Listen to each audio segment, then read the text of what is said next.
my own world of make-believe. Kids screaming in their cradles, profanities. I see the world through ice covered in ink and bleach. Cross out the ones who heard my cries and watched me weep. I love everything. Fire spreading all around my room. My world's so bright, it's hard to breathe, but that's alright. Hush. What's going on, everybody? Welcome back to the channel. Welcome to today's video. Real quick thing to cover. The last upload, I'm talking about another contest that I'm going to give away a UMI PErformance T-shirt, a couple of channel decals. This will be like the first run of them that I've ever made. I'm going to give a couple of them away and some other factory part decals that I have left over from days gone by, UMI PErformance, stuff like that. I'm actually going to have the Trans Am behind me, chassis dyno tuned. It was only road tuned, and I'm hoping to make a little bit more power. Not expecting a lot, but if you have any interest in competing in the contest, go to my last video, which is here, and drop your horsepower and torque guess somewhere in the comments down there, and you'll be entered automatically, as long as you're a subscriber and like that video, into that contest. Enough of that. Today's video is going to be about installing this Hayden Part Number 402 transmission cooler. Now you're probably asking yourself, why am I installing a transmission cooler? The car behind me has a 6-speed manual transmission. Well, problem with these cars, the 2000 to 2002 Trans Ams in particular, I believe on Camaro SS's as well, they have that little silver pipe right there in line in the radiator hose. It's actually a factory power steering cooler. Now, a lot of people that own these cars refer to them affectionately as power steering heaters, which in my opinion is a better word for them, and they tend to leak over time. So you could either mix power steering fluid with your coolant or vice versa. Mine appears to be leaking from the bottom. It's actually dripping a little bit of power steering fluid. Stopped doing it, so I'm thinking it's swelled up now that I've driven it a few times, or the little feed line or return line from it did, and it's okay now, but I'm going to delete that. Deleting it is pretty straightforward. What you can do, in my case, is order the upper radiator hose without the power steering option. We see here is a Gates part number 22352 upper radiator hose, and it's actually just the same shape, optioned without the cooler. So that'll delete the cooler. We're going to take the lines coming from the bottom of it and install them into this Hayden cooler. It's actually going to be mounted flat below the car, and it's going to work pretty good, I think. But the question is, how good? If you're familiar with the channel, you'll know that last year I tested the effectiveness of the throttle body coolant bypass modification. My math was wrong on it, so whoever caught that, I forget your screen name, but thanks for catching it. It was not a mistake, but I'm going to try and do better on this one. I'm going to keep it a little bit more simple, and we're going to do a before and after comparison of the fluid temperature in the power steering reservoir there. So today it's 59 degrees. You'll have to trust me on that. Ambient temperature is going to be 59 degrees when we start. When this car is cold, the temperature in there is 59.2 degrees. Measure that with my little thermometer here. Simply measuring the temperature of the coolant. So now it's saying 58. So I guess I had the cap off. I don't know if that changed it. This is bro science at its best. So we're dealing with ballpark numbers here. This thing probably is a little worse for wear. So take this all with a grain of salt. I'm just trying to see if whether or not it's going to make a difference. So these matched up really close when I first took the measurement. I have to take my word for it. So what we're going to do is we're going to test this stuff out in a few steps. This is cold. The factory power steering cooler, when we start, I'll actually just match this here, 59.2 degrees. We're going to go quite a few miles, and we're going to do quite a few figure eights to simulate hard turning in a parking lot, right? Like you're auto crossing it. I don't have cones. I'm not going to go auto cross the car in somebody's parking lot, but I'm going to work the fluid. So we're going to see what the temperature comes up to, then hit the highway home, and take another measurement when we're home. When we let the car cool down as much as possible, install the cooler, take a before and after measurement, and just test the same thing. So first things first, I'm going to cold start the car. We're going to go for a little bit of a drive to simulate, you know, everyday highway driving, a little stop and go traffic. And yeah, get the cameras set up in the GoPro when we're in the parking lot. Do quite a few hard figure eights and get that fluid working. Take a measurement there, come home and install the cooler. So I guess all that's left now is the obligatory cold start.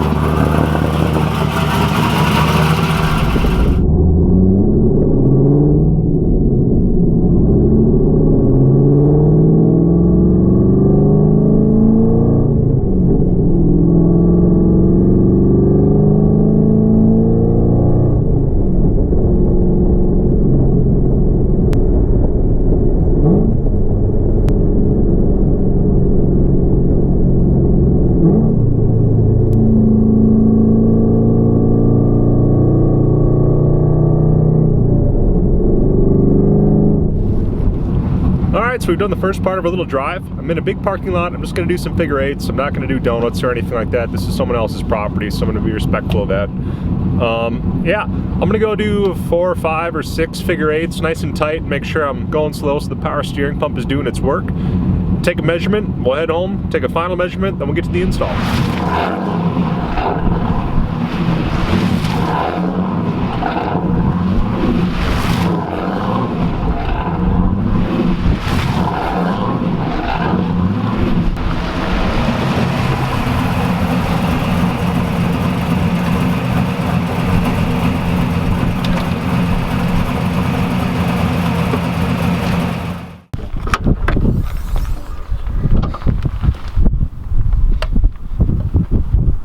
Alright, we'll see what the temperature is here.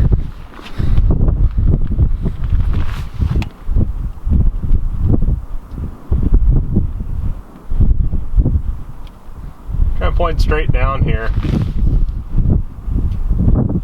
It's jumping all over 138. There you have her. Call her 136. It was between 136 and 140. It was bouncing all over the place. So, we'll head back to the house, a little bit of highway driving, give it a chance to cool off, and then we will see what we got.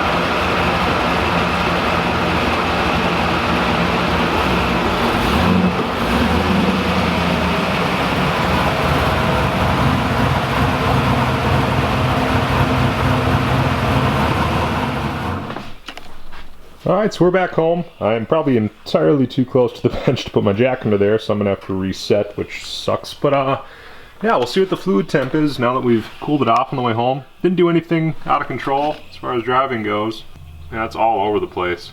Yeah, I don't think I'm going to be able to measure the fluid, to be honest. We'll call it 132 degrees. I'll just make sure that when I get back next time I measure the housing. So I'm sorry about that. I'm learning, trying to do good by everybody. So 132 degrees. All I'm doing for the cold ambient temperature is just what temperature it is when I took the readings here. So hopefully when we're done, we're going to take a before measurement with the new cooler installed. We're going to take it halfway after we do the figure eights again, and then when we're at home. So we'll let the car cool off for a while, so it's not painful to work on. I do have to work with the radiator hoses and the fluids. So I'm probably going to take my dogs for a walk, and we'll see you in a little while. There you go. As you can see, I got the car all cribbed up, wheels blocked in the back. It's in gear and everything. Made those little blocks in an older video, but they seem to work really good as far as keeping the wheels stable and everything when it's on the ground. So I think first things first, I'm going to replace the upper radiator hose. That's going to be the quickest part of it. Probably going to make a little mess, but no big deal. And we'll just figure out where we're going to put that cooler under it when we're done, and see what we can do. Alright, so here's what the kit all comes with. The Hayden 402. It's a 4-pass cooler. It's finned, obviously. Hopefully with the hose clamps that it comes with, these little isolators and this extra chunk of hose, I'll have enough to do the entire installation. I'd expect to make one part store run, but regardless, it's going to be pretty easy, I think. Lots of people have installed this, and a lot of people have installed it right under the lower radiator support.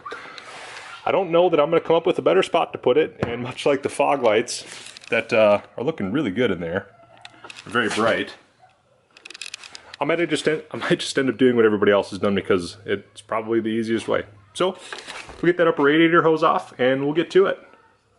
I live inside my own world of make-believe. Kids screaming in the cradles, profanities. I see the world through ice covered in ink and bleach. Cross the ones who heard my cries and watched me. Alright, so that made a hell of a mess. I guess I should have seen that coming. I bet this reservoir is pretty much empty, so I'd expect that. What we've got left is a couple of lines hanging. There's one there, one down there. See those 2 lines down there? Ideally, we're going to be able to plug those right into that Hayden cooler up there. I might have to extend one or the other with barbed fittings or whatever the case might be. But from here out, up top, what we're gonna end up having to do is just install this new solid upper radiator hose. So I'll get that zipped up, we'll fill up the cooling system again, and the cooling portion will be done, but we do need to finish the power steering portion. So the kit comes with 4 little isolator pads. It's going to allow for a little bit of breathing room inside of the trans cooler. And I'm actually going to end up mounting this on the bottom of the lower radiator support, just like everybody else has. It's a pretty good spot. Maybe there's a better spot for it, but this is going to take the least amount of fabrication and effort. So my point is that there's a reason everybody puts it there, and I see it after looking at it. You could put it down below the front air dam, something like this, right? You could fabricate some way to stick it up there. We're going to get a lot of airflow over it, but you're going to have to extend both of your lines and then route them through that air dam or up and above something. Or you can install it where the rest of the people do, just like this, and it's going to work pretty good. You got to think this is going to be better than the factory setup. It's going to get plenty of air moving around down there, and there's going to be a little bit of space between the low radiator support and this for the air to travel around. Not only that, you've only got to extend one line, which the kit does come supplied with a little bit more line, so that's a good spot. There's already holes here you can run the little cables through that it comes with, so I'm going to put it there, and I'm not going to dare to be different this time. People put it there for a reason, so I'm going to follow suit. Alright, so we're partially installed, right? It's going to be pretty good in there. This might get reworked. A lot of people do it this way. I mean, actually, everybody I've seen on LS1 Tech does it this way. I get why. Someday down the road, if anything happens with this, I'm going to rework it and put it somewhere else and try and do a little bit better. I'm not really a big fan of this, but I think it's going to serve its purpose for now. Last thing, I've got on my final line to right there. So hopefully I've got all the parts on hand to do this. Sorry I didn't film like really the installation of it. You got to do some wizardry with how to loop it and tighten it and everything. I needed both my hands, and sometimes you got to focus on what you're doing. So like I said, the last thing I got to do is install the last line and then fill the power steering fluid up. We're going to cycle the power steering a little bit, try and get all the air out of it if there is any, and then we'll go for a ride. Well, there you see it. I got the power steering cooler all mounted. It's very solid. Moves a tiny bit, but it's obviously not hard mounted, so it's real tight. This line goes up to the power steering reservoir, and this one goes to the steering rack. So what I'm going to have to do is fill the system. I'm going to have to burp the coolant. I'm going to actually have to run the engine for a while, make sure the coolant's actually cycled. I'm going to have to burp the power steering system, and then we're going to go for our last drive, see if this thing paid off. At this time, it's about the same temp, so 59 degrees. It's going to be a really good test. We're doing it all the same day back to back, so as soon as this car is up and running, we're going to have another probably ambient temperature because the power steering fluid is obviously ambient temperature as it sits, and then we'll see what the after is or the result. Alright, going to cycle the wheels back and forth a little bit. Make sure everything's nice and tight. Fluids are filled up and all that.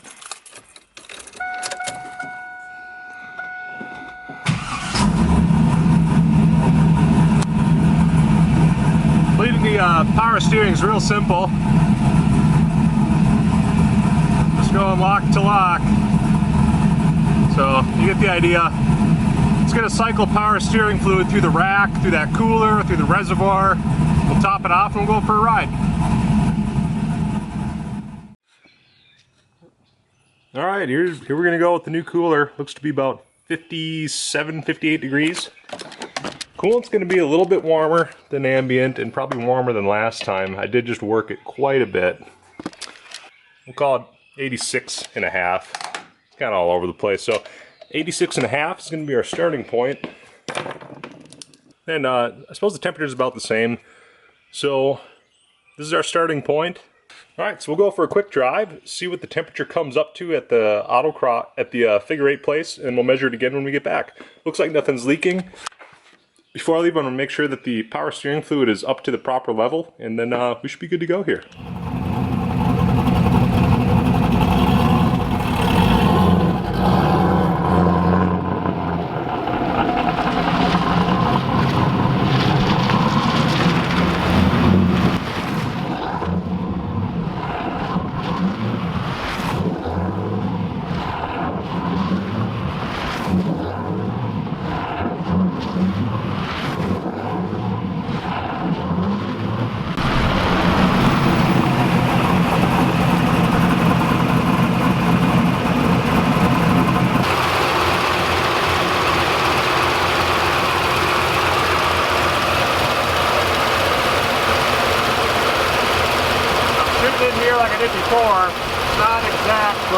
get a good idea.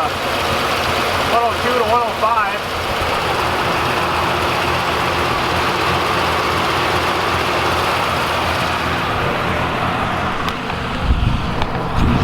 Well, I'll be damned. So far, I'm going to say that this is going to work pretty good, actually. I'm a little bit surprised. Good deal. This thing works awesome.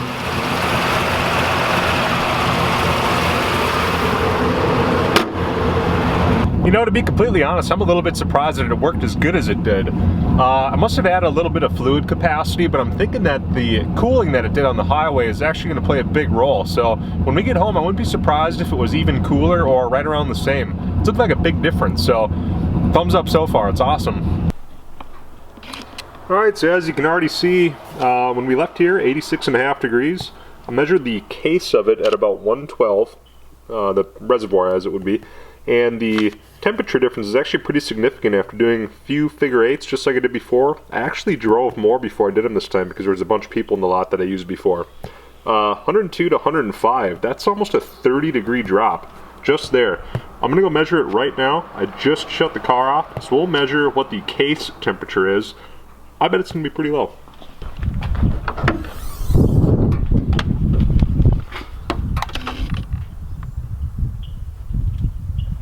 Boy, how about that? 92, about rock solid on 92. I'm gonna call it 92 degrees.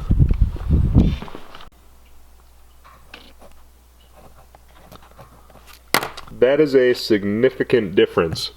So the science is fairly inexact, but it's going to give you a really good idea of how beneficial that power steering cooler really is. The old one didn't do anything. You got to think, if that coolant is 200 plus degrees, it's literally going to heat up the power steering fluid until it's trying to pass the temperature, and then maybe it'll cool it off. But but you're talking about getting it towards 200 degrees or 180 to 210, whatever you want to call it. It's going to get super hot before it actually starts to do any sort of cooling. It's going to heat it. It's not really going to be helpful in this particular car. Hopefully, if it shows anything, it's that $30 cooler that I just installed behind me in a couple hours. It's going to make a big difference. Temperatures dropped like 30 plus degrees after doing very similar driving. I actually drove longer before I did figure eights with the cooler installed. The way home, right about the same. So I apologize if this is somewhat hard to read. Anyways, I averaged the numbers here. I've got an average of 138, average of 103.5 after the two different driving things. With the cooler, we saw a difference of minus 34.5 degrees doing the figure eights, and by the time I got home, it was minus 40 degrees from the first test today. The temperature was within a degree or two, ambient air temp, so huge difference. I really can't believe how much different it is. This is taking temperatures from the fluid, I guess. I didn't take a temperature from the case the first time. Over here, this is the temperature of the case, so you could consider it heat soaked or any sort of thermal soak that's actually being done to any of the power steering equipment. So the rack, the reservoir, the lines, whatever. That'd be a better representation of what kind of cooling it's actually doing, in my opinion. The temperature that we did on the test with the cooler is actually 27 degrees hotter when I started the test, the fluid that is. So starting hotter, dramatically lower each time, awesome. So if you've got a 98 to 02 F-body, or 93 to 02 even, I guess it'd be kind of the same. Whether or not it came with a factory power steering cooler and the upper radiator hose, I would recommend installing one. It's worth every penny. It's going to save your fluid, save your pumps, and save you a headache. That's going to about do it for today's video. I've got a big mess to clean up behind me. If you're new to the channel, hope you give the video a thumbs up, subscribe, come back for more content. I've got a bunch of stuff coming for the Trans Am. If you're a returning subscriber, thanks for checking out today's video. I hope you liked it. Trying to come up with some different stuff to put on the channel for you guys to watch. Like I said in the beginning of the video, that contest is still open until I get the car dyno tuned, so make sure you check out the video and drop a comment down below that video about what you think the power that it's going to make is. You could win the UMI PErformance T-shirt and a couple of decals, so good luck to you. Hope you check out the video and like that one too. That's all I got for today's video. I guess we'll see you next time.